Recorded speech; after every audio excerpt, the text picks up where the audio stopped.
نحمده ونصلي ونسلم على رسوله النبي الكريم وعلى آله وأصحابه أجمعين.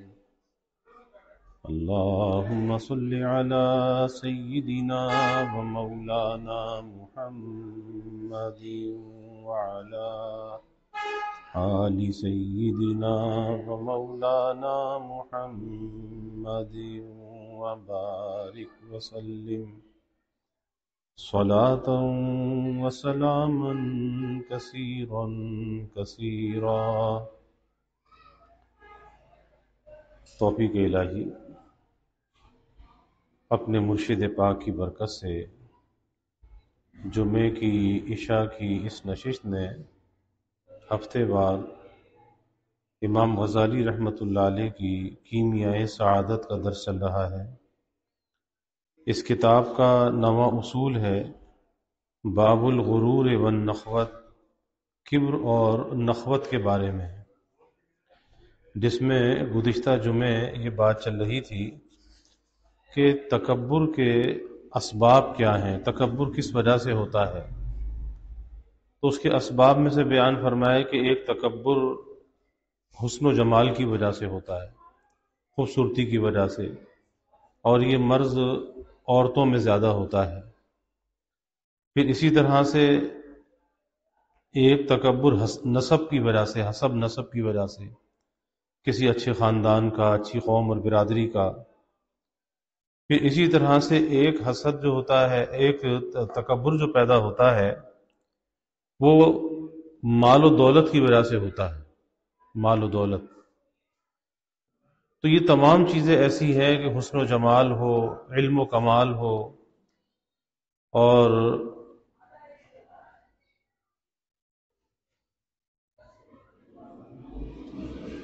مال و دولت ہو، یہ تمام چیزیں ایسی ہیں کہ جس کو فنا ہے، اور یہ انسان کی ذاتی نہیں ہے. یہ چیزیں انسان کی ذاتی نہیں ہیں. آج مال ہے، کل مال نہیں ہے. آج انسان خوبصورت ہے، کل بیماری کوئی آ جاتی ہے تو سارا حسن و جمال چلا جاتا ہے. اسی طرح نسب، یا اپنے بڑوں کا کوئی کمال تھا ان کے ساتھ تھا، لیکن ان بڑوں کے کمال کا چھوٹوں کو کیا فائدہ ہوگا؟ اگر فائدہ ہوگا تو اپنے عمل کا فائدہ ہوگا. پھر اسی طرح سے اسی کی ایک شاخ ہے خود نمائی، یعنی انسان کے اندر اس کی طبیعت میں ایک یہ بھی رذیلہ ہوتا ہے، یہ بھی خرابی ہوتی ہے کہ انسان خود کو نمایاں رکھنا چاہتا ہے کہ مجھے اچھی جگہ بٹھایا جائے، اچھی مجھے عزت دی جائے، ہر جگہ میری آؤ بھگت کی جائے، یعنی سب سے آگے مجھے رکھا جائے، آگے آگے رکھا جائے نظروں کے اندر تاکہ میں آؤں. یہ بھی نفس کا ایک قید ہے اور یہ تکبر کی ایک شاخ ہے.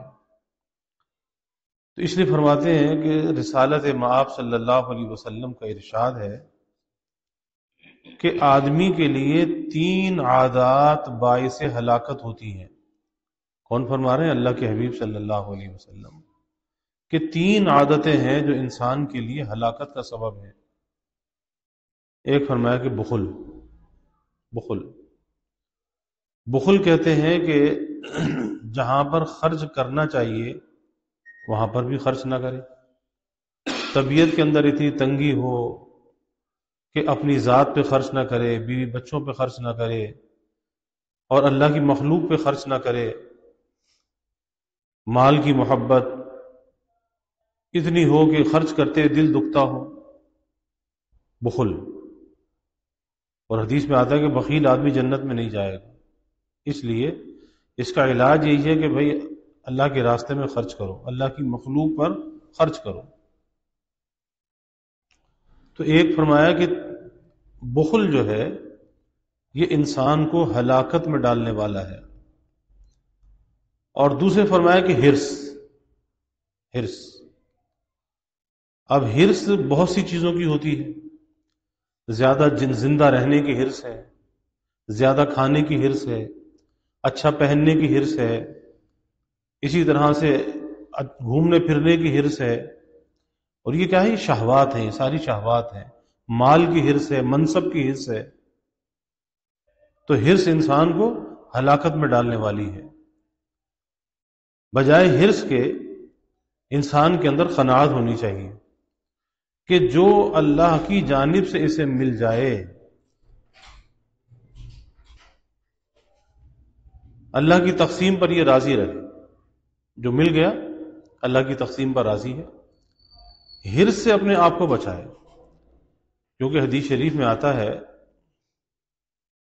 اللہ کے حبیب صلی اللہ علیہ وسلم نے فرمایا کہ یہ جو حرص کی عادت ہے، یہ فرمایا کہ انسان کے اندر اتنی ہوتی ہے کہ آدمی بوڑھا ہوتا جاتا ہے، اس کی حرص جوان ہوتی جاتی ہے. ایک حرص ہے زیادہ زندہ رہنے کی حرص، کہ جتنی بھی عمر ہو جائے کہتا ابھی تو عمر ہی کیا ہے، زیادہ دنیا میں رہنا چاہتا ہے. اور دوسرا فرمایا کہ مال کی حرص ہے، کہ اگر اسے ایک وادی مال کی دے دی جائے، کہتا اچھا ایک اور مل جائے تو بس کر دوں گا. پھر ایک اور دے دی جائے، پھر کہتا ایک اور مل جائے تو بس کر دوں گا. تو فرمایا کہ اس کے حرص کا جو پیٹ ہے اسے بجز قبر کی مٹی کے کوئی اور چیز بھرنے والی نہیں ہے. تو حرص ایک رذیلہ ہے. ہاں آدمی کو حریص ہونا چاہیے نیکیوں کے اندر، نیک کاموں کی حرص ہونی چاہیے. ایک حرص مذموم ہے، ایک حرص محمود ہے. اسی طرح سے ایک بخل مذموم ہے، ایک بخل محمود ہے. بخل محمود کیا ہے؟ کہ اللہ کی نافرمانی کی جگہ پر اپنے مال کو خرچ نہ کرے، وقت کو خرچ نہ کرے. اب یہاں بخل کی ضرورت ہے کہ اللہ کے دیے ہوئے مال کو، اللہ کی نعمتوں کو اللہ کی نافرمانی میں خرچ نہ کرے، یہاں بخل کی ضرورت ہے. اسی طرح حرص کی کہاں ضرورت ہے؟ کہ نیکیوں کا حریص بن جائے، نیکیوں کا فاستبقوا الخیرات، کہ نیکیوں میں سبقت لے جانے کی کوشش کرے. اور آج کیا ہے، آدمی جمع کر کر کے جو ہے پھر بھی حرص ختم نہیں ہوتی، اور مل جائے اور مل جائے، اور جمع کرتا چلا جا رہا ہے. تو فرمایا کہ اس کے حرص کا جو پیٹ ہے اسے بجز قبر کی مٹی کے کوئی اور چیز بھرنے والی نہیں ہے. اور تیسرا فرمایا کہ خود نمائی. بات خود نمائی پہ چل رہی ہے. خود نمائی یعنی خود کو نمایاں رکھنا، نمایاں ہر وقت منظر پر اپنے آپ کو رکھنا، جو کہتے ہیں نا اسکرین پر اپنے آپ کو رکھنا، ٹائٹل پر اپنے آپ کو رکھنا. اور اگر کہیں تھوڑا پیچھے رہ جائے تو برا لگنا، شکوہ شکایت کرنا کہ ارے بھائی ہمیں تو پوچھا ہی نہیں، ہم تو گئے تو سب سے پیچھے بیٹھے ہوئے تھے، آگے کسی نے بلایا ہی نہیں. اب یہ کیا ہے؟ خود نمائی کی عادت، کہ اگر خود نمائی نہ ملی تو برا لگ رہا ہے، اندر سے تکلیف ہو رہی ہے. تو یہ آدمی تکبر کے اندر مبتلا ہے، کیونکہ یہ اپنے کو اس بات کا اہل سمجھتا ہے کہ مجھے نمایاں جگہ اور نمایاں مقام دیا جائے. اب ظاہر ہے کہ اس کی بات تو چلنے والی نہیں ہے، اس لیے عاجزی کو اختیار کرنا چاہیے، اس خود نمائی سے اپنے آپ کو بچانا چاہیے. گمنامی کی طرف جانا چاہیے، گمنامی. آپ دیکھ لیں صحابہ کی کیا کیفیت تھی. حضرت ابوبکر صدیق رضی اللہ عنہ فرماتے ہیں کاش میں کوئی درخت ہی ہوتا. بعض صحابہ فرماتے ہیں کہ کاش ہم کوئی بکری ہوتے، ذبح کر دیا جاتا، لوگ کھا لیتے. اسی طرح سے اکابر کی یہ کیفیت رہی. حضرت مولانا محمد قاسم صاحب نانوتوی رحمۃ اللہ علیہ دارالعلوم دیوبند کے بانی ہیں، قاسم العلوم والخیرات. لیکن کیفیت کیا ہے؟ کتنا مٹایا اپنے آپ کو. فرمایا کرتے تھے کہ یہ قاسم کے ساتھ 4 لفظ مولوی کے لگ گئے، قاسم کے ساتھ 4 لفظ مولوی کے لگ گئے. ورنہ قاسم اپنے کو ایسا مٹاتا کہ لوگوں کو پتہ بھی نہ چلتا کہ قاسم کی ماں نے اسے جنا بھی تھا یا نہیں جنا تھا، ایسا مٹاتا. یہ ہے فنا، اپنے کو کسی چیز کا اہل نہ سمجھنا. آج لوگ بڑھ بڑھ کے، آپ دیکھ لیں کہ کوئی نماز جنازہ ہو، اب ظاہر نماز جنازہ تو ایک عبرت کی چیز ہے نا، کہ نصیحت حاصل ہوتی ہے. بھئی آج اس کا نمبر ہے، کل ہمارا نمبر ہے، آج وہ گیا کل ہم گئے. لیکن اس میں بھی خود نمائی ہوتی ہے کہ لوگ بڑھ بڑھ کر آگے آگے چہرہ دکھاتے ہیں تاکہ ورثہ کو پتہ چل جائے کہ ہاں یہ فلاں بھی نماز جنازہ میں آیا تھا۔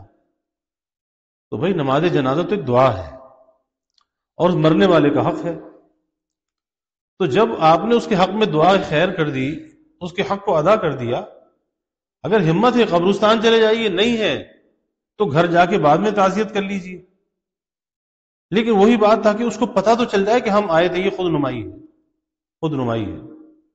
اسی طرح بہت سی چیزوں کے اندر ہوتا ہے، تو اللہ کے حبیب صلی اللہ علیہ وسلم فرماتے ہیں کہ یہ خود نمائی انسان کو ہلاکت میں ڈالنے والی ہے۔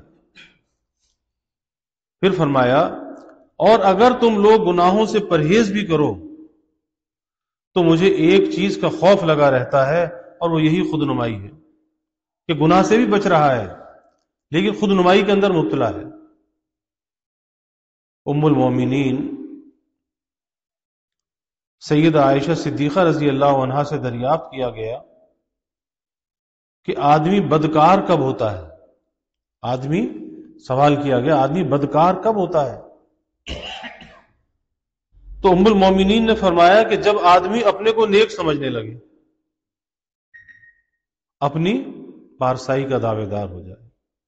اس لیے قرآن میں منع کیا نا، فَلَا تُزَكُّوا أَنفُسَكُمْ هُوَ أَعْلَمُ بِمَنِ اتَّقَىٰ، کہ اپنے کو پاکیزہ مت سمجھو، اللہ جانتا کون پاکیزہ ہے۔ اس لیے اپنے آپ سے بدگمان رہنا چاہیے، اپنے نفس سے بدگمان رہنا چاہیے، اپنی پارسائی کا، اپنی نیکی کا کبھی معتقد نہیں بننا چاہیے۔ جو کچھ بھی ہو جائے یہی سمجھے کہ ابھی کوئی حق ادا نہیں ہوا، کوئی حق ادا نہیں ہوا، کر کے بھی ڈرتا رہے، لرزتا رہے، یہ نہیں کہ بس مجھ سے تو کوئی نیک ہے ہی نہیں۔ اکثر یہ دھوکہ لگ جاتا ہے۔ اور ام المومنین کیا فرما رہی ہے کہ بدکار آدمی کب ہوتا ہے؟ کہ جب اپنے کو نیک سمجھنے لگتا ہے۔ یعنی نیک تو جب ہی سمجھتا ہے نا کہ جب نیک کام کرتا ہے تو نیک سمجھتا ہے۔ ہاں نیک کام تو کرنے چاہیے لیکن نیکی کا دعوے دار نہیں بننا چاہیے، اور یہی سوچنا چاہیے کہ بھائی اللہ قبول کر لے تو اس کا احسان ہے، اور یہ سوچے کہ توفیق دی کس نے ہے، میرا کیا کمال ہے، میرا تو کوئی کمال نہیں، اس رب نے توفیق دی تو مجھ سے یہ کام ہو گیا۔ اگر وہ رب مجھے توفیق نہ دیتا تو میں یہ کیسے یہ نیک کام کر سکتا تھا؟ تو بجائے اس کے کہ اپنی نیکی کا، پارسائی کا دعوے دار بن جاؤں، اس رب کا شکر گزار ہونا چاہیے۔ اس نے توفیق دی ہے، اس کی توفیق سے یہ سب کچھ ہوا ہے، تو اس رب کا شکر گزار ہونا چاہیے۔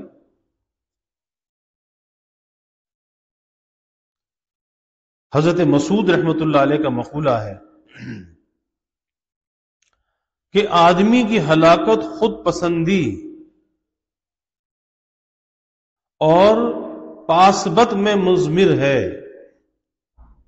یعنی بس یہ سوچے کہ خود پسندی، اپنے کو پسند کرنا، خود پسندی، اپنی بات، اپنا کام، اپنا نام، اپنی شہرت، بس یہ پسند کرنا، اور جو کچھ ہے سب کچھ میرے پاس ہو، کسی اور کے پاس کچھ بھی نہ ہو۔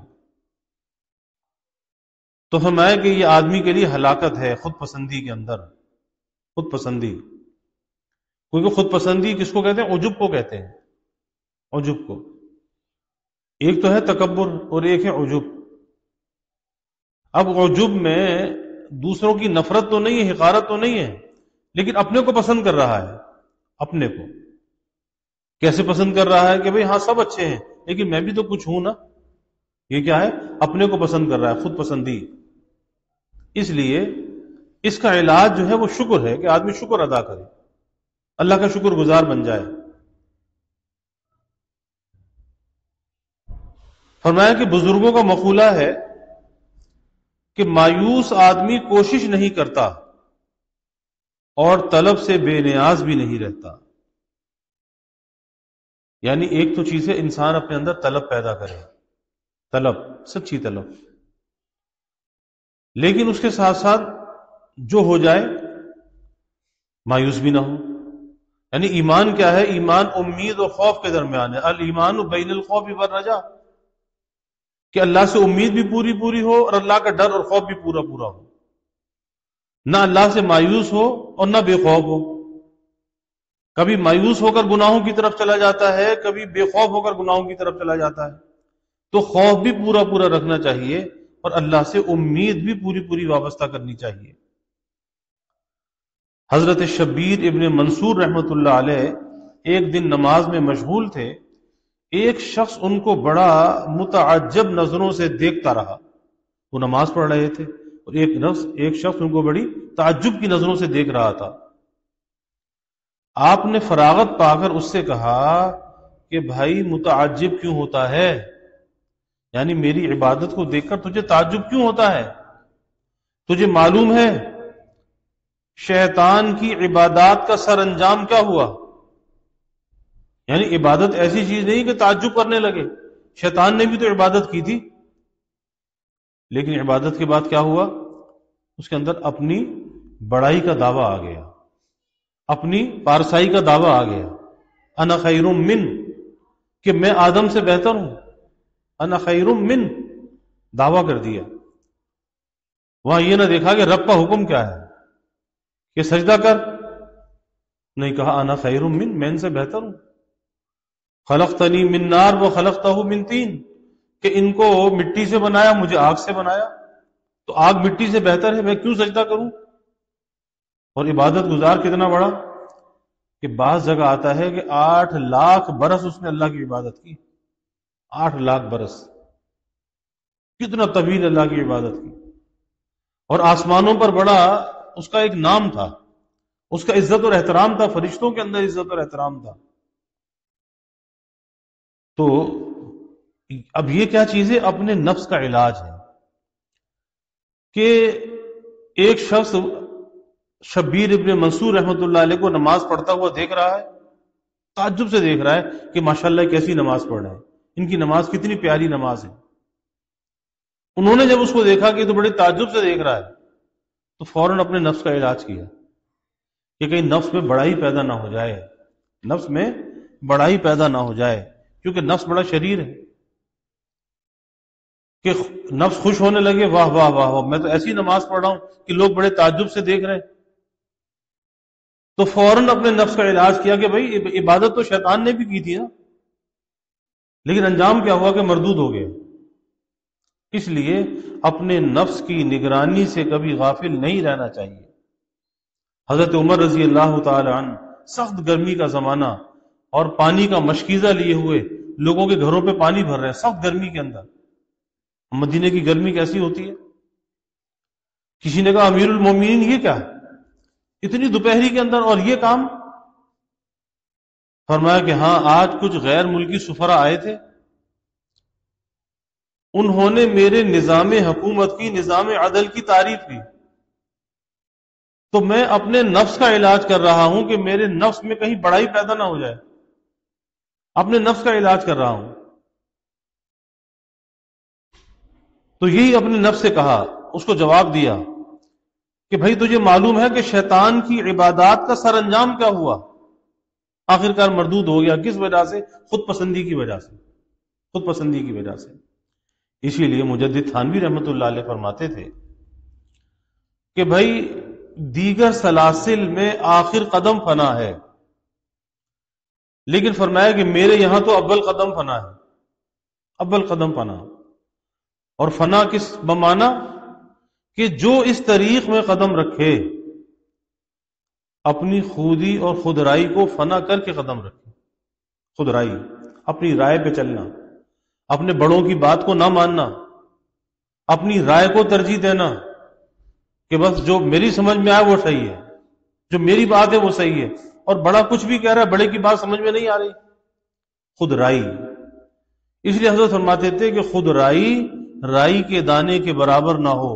رائی مسٹرڈ جو ہوتا ہے چھوٹا سا دانہ، خود رائی اتنی معمولی سی بھی انسان کے اندر نہ ہو، کیوں کہ رکاوٹ ہے، یہ حجاب ہے، تعلق مع اللہ کے اندر یہ رکاوٹ ہے۔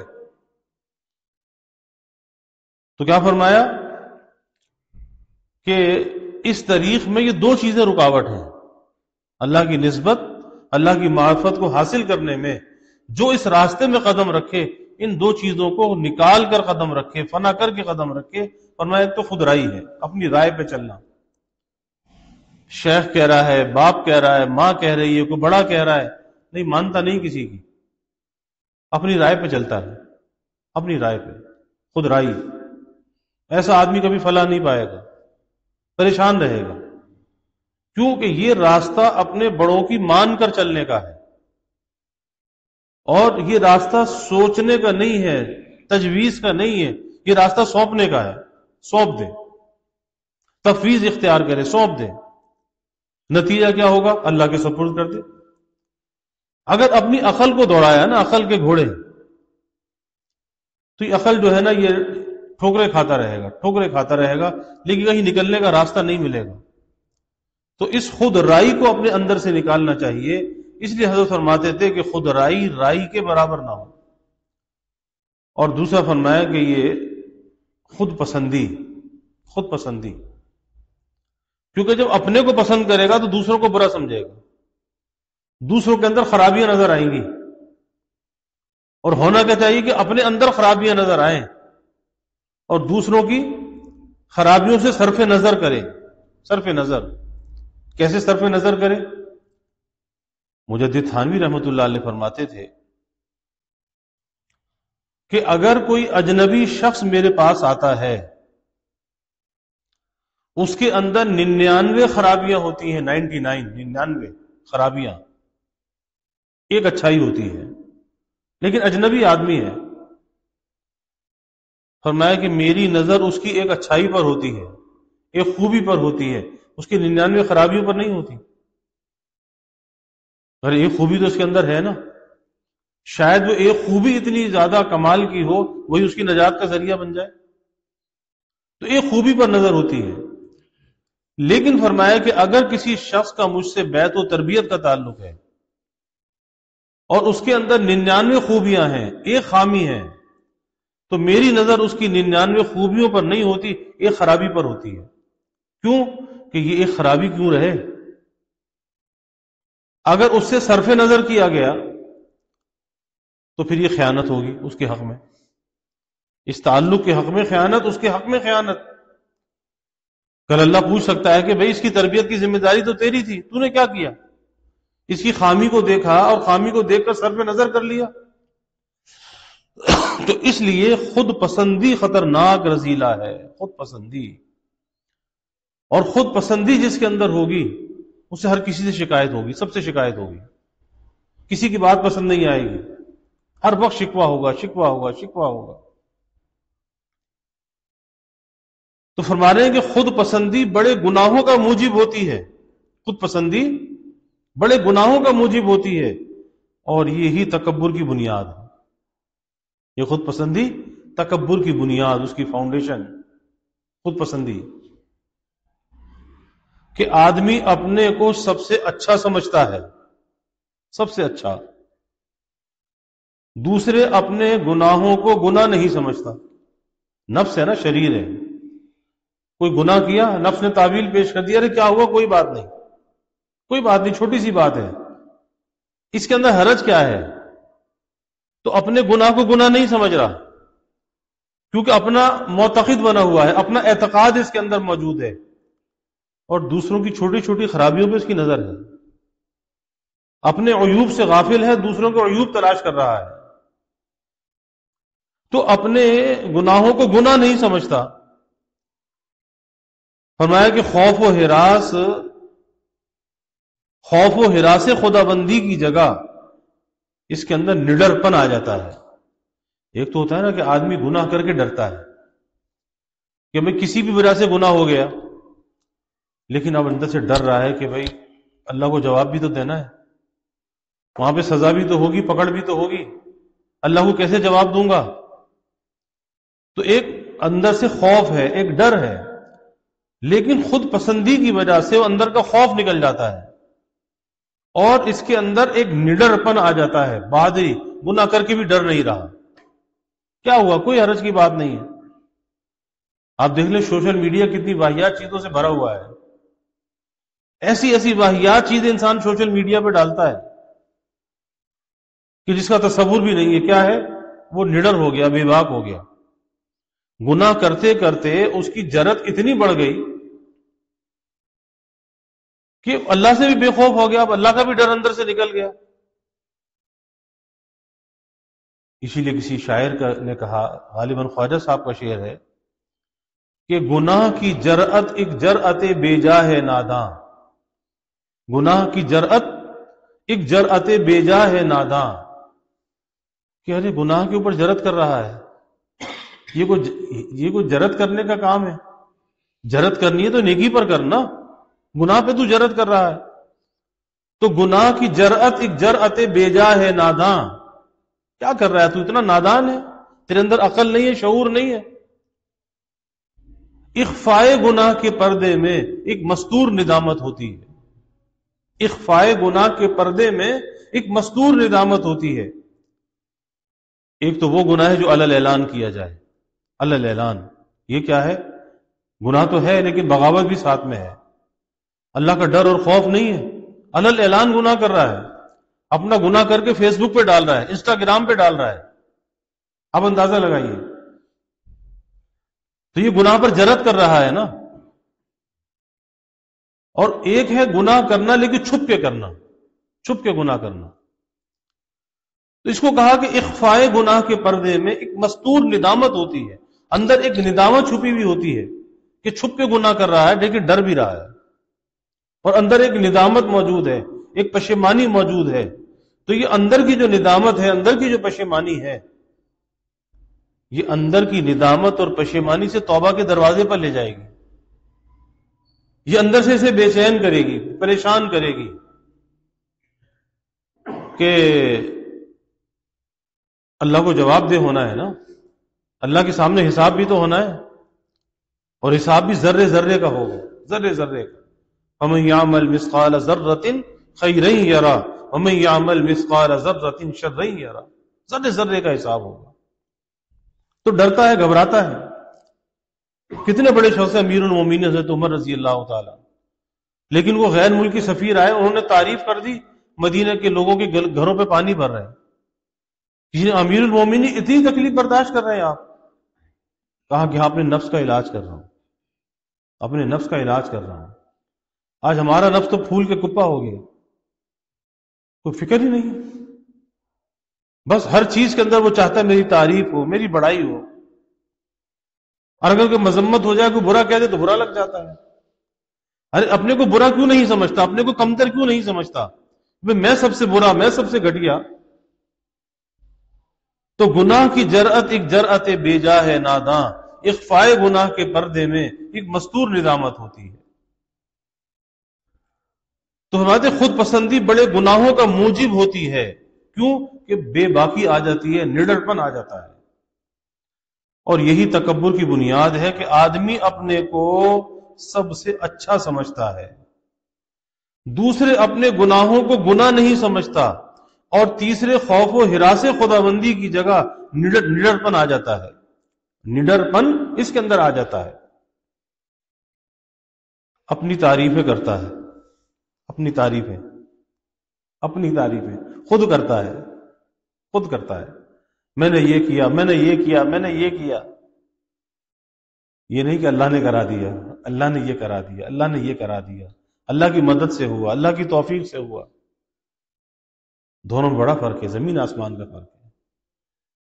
ایک میں دعویٰ ہے میں نے یہ کیا، میں نے یہ کیا، میری وجہ سے ایسا ہوا، یعنی جب نظر ہے تو اپنے اوپر نظر ہے، اللہ کی توفیق پر نظر نہیں ہے، اللہ کی مدد پہ نظر نہیں ہے، اپنے اوپر نظر ہے، اپنی ذات کے حصار کے اندر یہ پھنسا ہوا ہے، اپنی ذات میں ہی یہ گرفتار ہے۔ تو اس سے کب باہر نکلے گا؟ یعنی اپنی ذات کے حصار سے کب باہر نکلے گا، اور کب اس کا سفر جو ہے وہ خلق سے خالق کی طرف شروع ہوگا؟ ابھی تو خلق میں پھنسا ہوا ہے نا، خلق میں پھنسا ہوا ہے، اپنی تعریف خود کرتا ہے، اپنے کو اچھا سمجھتا ہے۔ تو فرماتے ہیں اپنی تعریفیں کرتا ہے، اور اپنے ہر عمل کو نیک اور صحیح سمجھتا ہے۔ یہی تو خود پسندی ہے، کہ کوئی سمجھانے کی بات کرے تو اس کی سمجھ میں نہ آئے، کیوں نہ آئے؟ خود پسندی میں گرفتار ہے، اپنی ذات کا اسیر ہے، اپنی ذات کے اندر ہی گرفتار ہے، بس اس بت سے باہر نہیں نکل رہا، اس بت سے اوپر نظر نہیں جا رہی اس کی۔ تو پھر اللہ تک کیسے پہنچے گا؟ تو رکاوٹ کیا ہوئی؟ رکاوٹ خود پسندی ہوئی. خود پسندی یہ رکاوٹ ہے. اللہ اکبر. خود نمائی کے بعد، خود نمائی کے بعد دوسرے کی کوئی وقت نہیں سمجھتا، کیونکہ اپنے اوپر ہی نظر ہے نا، بس میں ہی میں ہوں، میں ہی میں ہوں.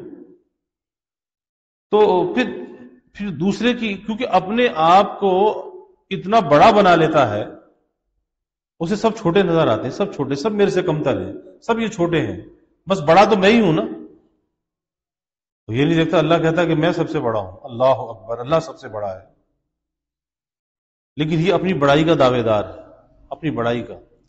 اور جب اپنی بڑائی کا دعوے دار ہے تو دوسرے سب چھوٹے معلوم ہوتے ہیں، سب چھوٹے معلوم ہوتے ہیں. دوسروں کے اندر اگر کوئی اچھائی ہے، خوبی ہے، تو دوسروں کی خوبی بھی چھوٹی معلوم ہوتی ہے. دوسروں کی خوبی کے اندر عیب بھی نکال دیتا ہے. ارے نہیں، یہ ایسا نہیں، ایسا نہیں، ایسا نہیں، ویسا نہیں، اور اپنی ہر چیز صحیح ہے. تو ہمارے خود نمائی کے بعد دوسرے کی کوئی وقت نہیں سمجھتا. اور اگر اس کی رائے کے خلاف کوئی کام ہوتا ہے، انسان ہے نا، سارے کام اپنی مرضی کے مطابق نہیں ہوتے. یہ دنیا ہے. کبھی بیٹا بھی مخالفت کر دیتا ہے باپ کی، کبھی کوئی ملازم بھی کر دیتا ہے، کبھی شاگرد بھی کر دیتا ہے، کبھی مرید بھی کر دیتا ہے. تو خلاف مزاج باتیں تو پیش آئیں گی نا. کبھی بیوی بھی کر دیتی ہے، کبھی شوہر بھی کر دیتا ہے. لیکن اگر وہ بات اس کی رائے کے خلاف ہو، اس کی تجویز کے خلاف ہو، تو پھر اسے برا لگتا ہے، برا لگتا ہے. اور یہ جو کام کرتا ہے اپنی رائے پہ کرتا ہے، بس میری یہ رائے ہے، میں نے یہ کرنا ہے. اسی لیے خواجہ صاحب رحمۃ اللہ علیہ، حکیم الامت، حضرت تھانوی رحمۃ اللہ علیہ کے اجل خلفاء میں سے تھے، بڑے محبوب تھے. خواجہ صاحب نے ڈانٹیں بھی بہت کھائیں، خواجہ صاحب کو خانقاہ سے نکالا بھی بہت گیا، سختیاں بھی برداشت کی، لیکن محبوب بھی تھے کہ جو بات کوئی اور نہیں کہہ سکتا تھا، خواجہ صاحب وہ بات کہتے تھے. ایک مرتبہ حضرت نے خانقاہ سے نکال دیا، نکل جاؤ، ابھی بستر اٹھاؤ، ابھی نکل جاؤ. تو خانقاہ سے نکلے تو باہر سامنے بیٹھ گئے. حضرت جب باہر نکلے کہا کہ تمہیں تو کہا تھا چلے جاؤ، اور تم تو یہاں سے یہاں بیٹھے ہو. اب یہ کیا ہے، کتنی سخت آزمائش ہے. لیکن وہی بات کہ جس کے اندر فنا آ جائے اسے برا نہیں لگتا، برا نہیں لگتا. تو خواجہ صاحب نے فرمایا کہ ادھر وہ در نہ کھولیں گے، ادھر ہم در نہ چھوڑیں گے.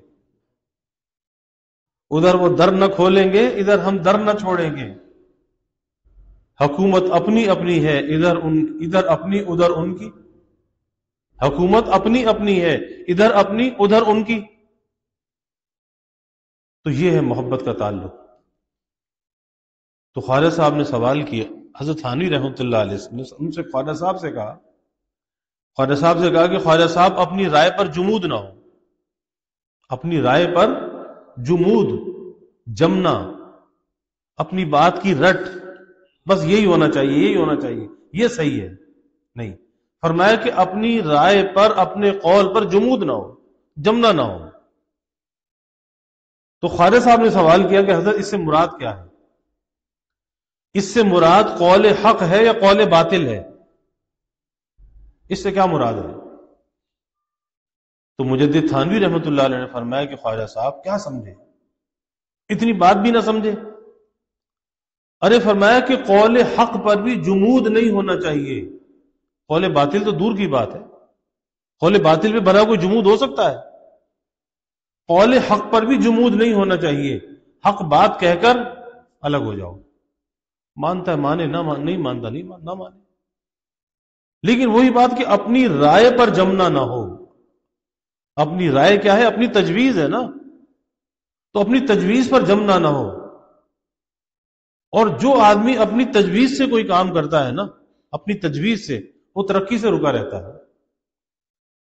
ابراہیم بن ادم رحمۃ اللہ علیہ کے پاس ان کا پڑوسی آیا اور کہا جی جو 70 برس سے آپ عبادت کر رہے ہیں میں بھی وہی عبادت کر رہا ہوں.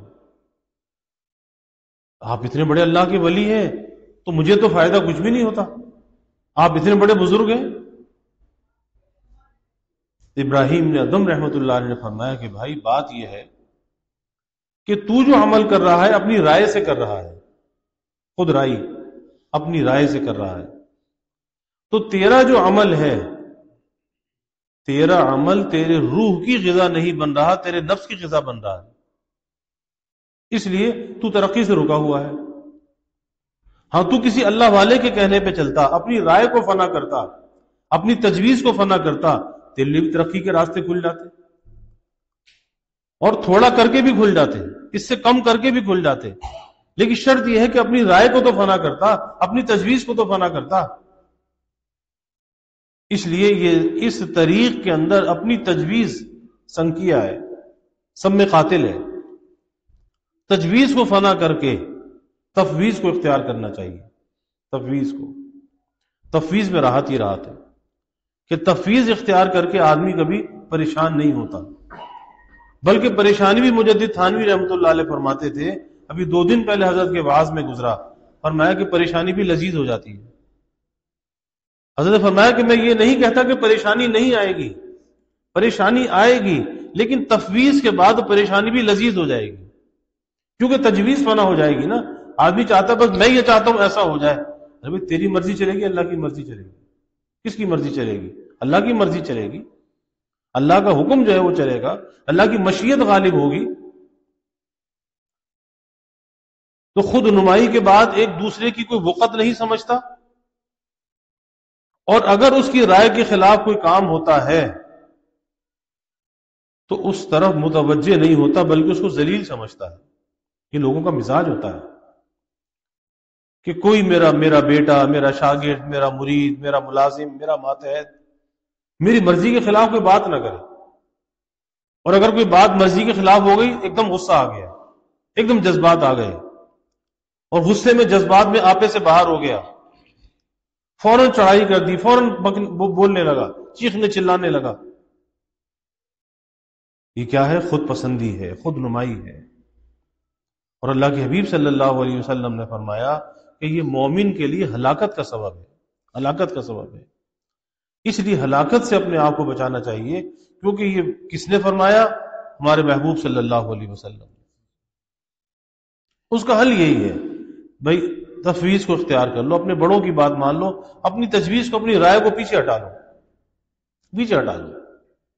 یعنی اپنے اندر لچک پیدا کر لو، اپنی بات کو پیچھے ہٹا لو، اپنے بڑے کی بات کو مان لو، اور چاہے سمجھ میں آئے یا نہ آئے، کبھی ہوتا ہے نا بڑے کی بات سمجھ میں نہیں آ رہی، تو اگر بڑے کی بات سمجھ میں نہیں آ رہی جب بھی مان لو، اس میں خیر ہے، اس میں خیر ہے۔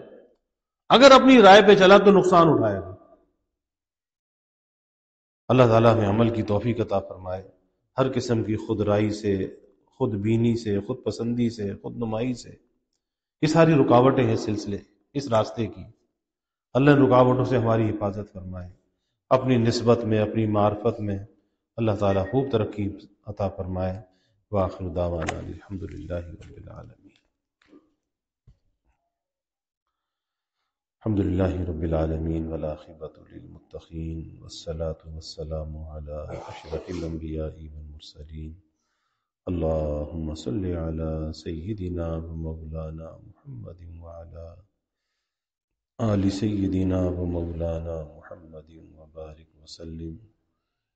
ربنا آتنا فی الدنیا حسنہ وفی الآخرۃ حسنہ وقنا عذاب النار، ربنا اتمم لنا نورنا واغفر لنا انک علی کل شیء قدیر، اللہم اعنا علی ذکرک وشکرک وحسن عبادتک، اللہم انا نستعینک علی طاعتک، اللہم وفقنا لما تحب وترضى من القول والعمل والفعل والنیت والہدى انک علی کل شیء قدیر، اللہم زدنا ولا تنقصنا واکرمنا ولا تہنا وآتنا ولا تحرمنا وآثرنا ولا تؤثر علینا وارغنا وارض عنا وارغنا وارض عنا، اللہم انا نعوذ بک من جہد البلاء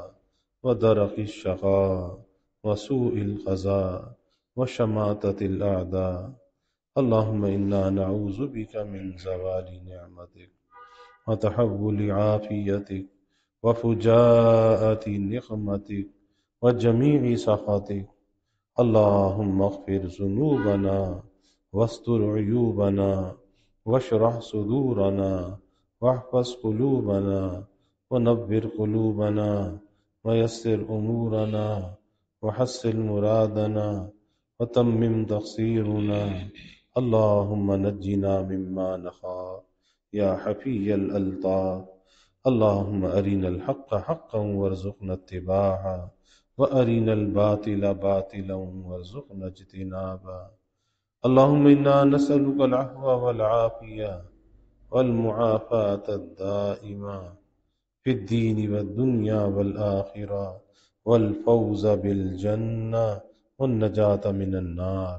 اللهم إنا نسألك من خير ما سألك منه نبيك سيدنا محمد صلى الله عليه وسلم، ونعوذ بك من شر ما استعاذك منه نبيك سيدنا محمد صلى الله عليه وسلم، وأنت المستعان وعليك البلاغ ولا حول ولا قوة إلا بالله. وجزى الله عنا محمدا صلى الله عليه وسلم ما هو أهله، وصلى الله تعالى وسلم على النبي الكريم. آمين برحمتك يا أرحم الراحمين.